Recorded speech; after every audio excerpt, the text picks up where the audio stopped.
Israa'el hariiroo michummaa Itoophiyaa cimsuuf murteessiteem.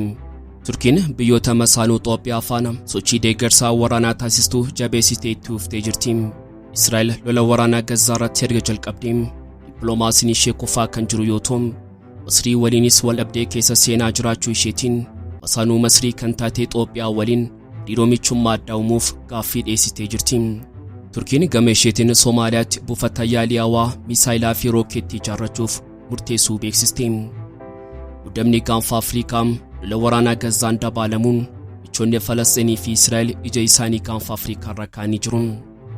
Gabaasa bal'aa waltajjii addunyaa dhagoo qabdan kanneen qindeeffannee jirra. Turtiin keessan hanga xumuraatti nu faana ta'u. Raashiyaan michuu ishee Chaayinaa faana shaakala waraanaa galaana irraa sodaachisaa jalqabde. Naannawaa Paasifiik irraa masaanuu ishee Ameerikaa qolachuuf shaakalli waraanaa galaana irraa kun barbaachisaa akka ta'e kan himan Pireezidaantiin Raashiyaa Vladimir Putin shaakalli humna galaana irraa kun galaana Meeditiraaniyaa hanga Paasifikitti akka fuulloomu balballoomsuun akeekkachiisaa jabaa Ameerikaa fi michoota isheef dabarsanii jiru. Guyyaa shamaa harka fuunee kabajamtoota hordoftoota keenyaa kun Oromiyaa 24 Newsdha. Odeeffannoolee wayitaawaa golee addunyaa kan dhaga'uu qabdan filannee kan isin biraan geenyudha. Chaanala YouTube keenyaa subscribe tolchuun waltajjii addunyaa hordofaa. Qophii keenya like share gochuun waliif qooda hanga xumura odeeffannoo keenyaatti nu waliin turtii gaarii.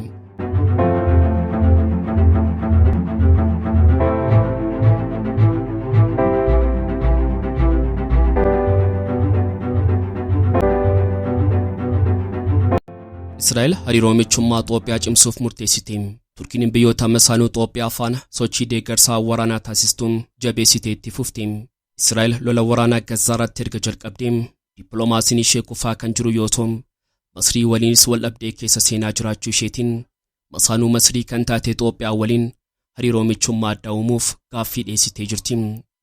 Turkiin gama isheetiin Somaaliyaatti buufata yaaliyaawaa misaayilaa fi rookeettii ijaarrachuuf murteessuu beeksistee jirti. Muddamni gaanfa Afrikaa lola waraanaa Gazaan dabaalamuun michoonni Falasxiinii fi Israa'el ija isaanii gaanfa Afrikaa irra kaa'anii jiru. Israa'el hariiroo michummaa Itoophiyaa faana qabdu cimsuuf fedhii olaanaa qabaachuu ishee beeksiste. Gaaffiin Israa'el kun yeroo nageenyi gaanfa Afrikaa yaaddoo keessa seenee kan dhiyaate yoo ta'u, gaaffii kanaaf Itoophiyaan hanga ammaatti deebii ifatti kennitee qabaachuu baattus dhiibbaa masaanuu ishee Masrii ofirraa salphisuuf michummaa Israa'el ni cimsiti jechuun tilmaamni kennamaa jira. Israa'el lola waraanaa Gazaa irratti erga jalqabdees fudhatamummaan dippiloomaasii ishee kufaa kan dhufe yoo ta'u, duguggaa sanyii Gazaa irratti raawwachaa jirtuun Afrikaa kibbaa dabalatee biyyoonni bilisaa hedduun mata yakkaa mana murtii haqaa idil addunyaa irratti bananii dhiibbaa taasisaa jiraachuun isaanii ni beekama. Israa'el haaluma kanaan lolicha erga jalqabdee hariiroo isheen Masrii faana qabaachaa turte laafaa dhufee kan jiru yoo ta'u, keessattuu iddoo daangaa Gazaa fi Masrii Filaadelfiyaa jedhamu irratti loltoota waraana ishee bobbaastee daandii ce'umsaa cufuun ishee atakaaroo gidduu isaaniitti uumee jira. Waraanni Israa'el kan Filaadelfiyaa qubatee jiru birmadummaa Masriif yaaddoo yeroo ta'ee jirutti Abdulfattah al-Siisiin gara qe'ee Erdogaan Ankaraatti imaluun hariiroo michummaa Kaayiroo fi Ankaraa jabeessuun hiriira siyaasaa naannawaa sanaa jijjiiree jira. Kanuma hordofuun Israa'el diina waloo ishee fi Itoophiyaa taatee Masrii dadhabsiisuuf hariiroo michummaa Itoophiyaa faana qabdu cimsuuf murteessitee jirti. Turkiin ammoo biyya masaanuu Itoophiyaa taate Somaaliyaatti buufata yaalii misaayilaa fi rookeettii ijaaruuf akka jirtu beeksiste.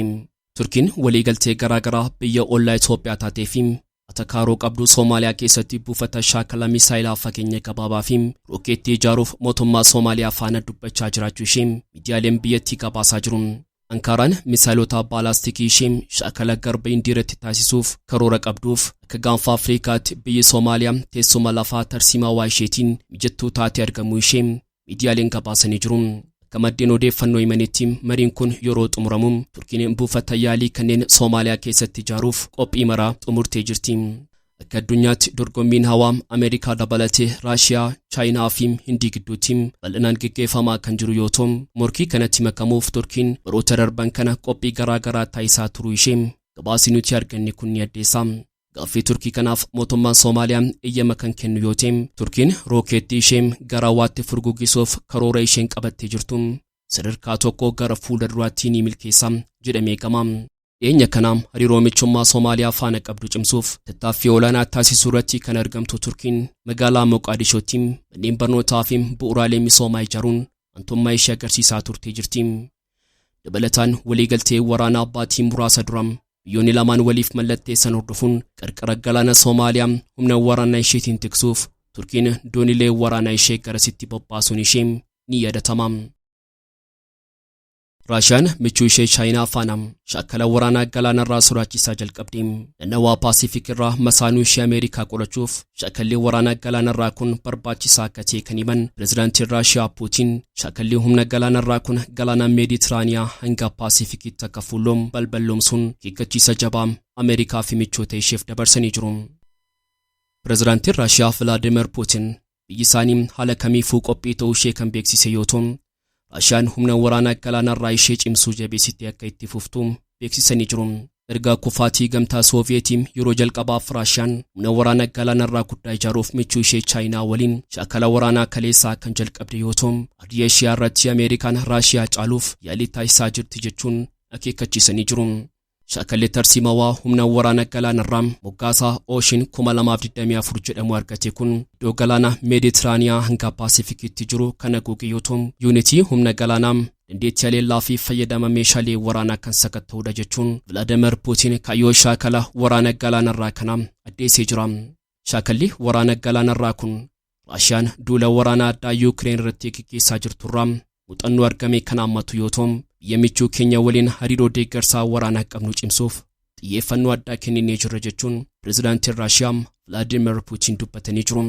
Yeroo ammaa muddama keessa seenee kan jiru ji'oopolitikaa naannawaa kana yeroo ilaallu shaakalli waraanaa kun barbaachisaadha kan jedhan Vladimir Puutiin Ameerikaan gatii barbaachisu mara kaffaluun olaantummaa humna waraanaa fi siyaasaa ishee sadarkaa idil addunyaatti qabdu tikfachuuf yaalaa jirti jedhanii jiru. Puutiin dabaluun sababa Waashingten kan uumame murkii oomisha meeshaalee waraanaa kanaaf Raashiyaan haala kamiinuu qophiidha kan jedhan yoo ta'u humna waraanaa galaanarraa ishees jabeessuu itti fufti jechuun dhaadatanii jiru. Sodaa jabina Raashiyaaf qabanii fi saffisa guddina Chaayinaa daangessuuf Ameerikaa fi michoonni ishee Raashiyaa dhiyeenya daangaa Awurooppaa Arktikii fi Eeshiyaa Paasifikitti waraanaa isaanii dabalanii jiru kan jedhan pireezidaantiin Raashiyaa Vladimir Puutiin. Ameerikaa fi michoonni ishee misaayilota fageenya gabaabaa fi fageenya dheeraa kallattii Raashiyaa leeluuf isaaniif mijaturra kiyyeessuuf karoora qabu jechuun kaayyoo diinota isaanii kanaaf ifatti saaxilanii jiru. Ameerikaan gama isheetiin naannawaa Paasifikitti sochii isheen taasistu nagaa naannawaa sanaa tasgabbeessuu fi deeggarsa waraanaa taasisuuf akka ta'e haa ibsitu malee pireezidaantiin Raashiyaa Puutiin garuu sochii Ameerikaan naannawaa sanatti taasisaa jirtu madaala waraanaa ishee eegsifachuu fi jedhanii amanu. Akka jajaan humna waraanaa galaanarraa Raashiyaa jedhutti shaakala waraanaa galaanarraa michuu isaanii Chaayinaa faana kaleessa jalqaban kanarratti doonii waraanaa Chaayinaa 4 fi Awuroopilaanii waraanaa 15 qooda fudhachaa jiru.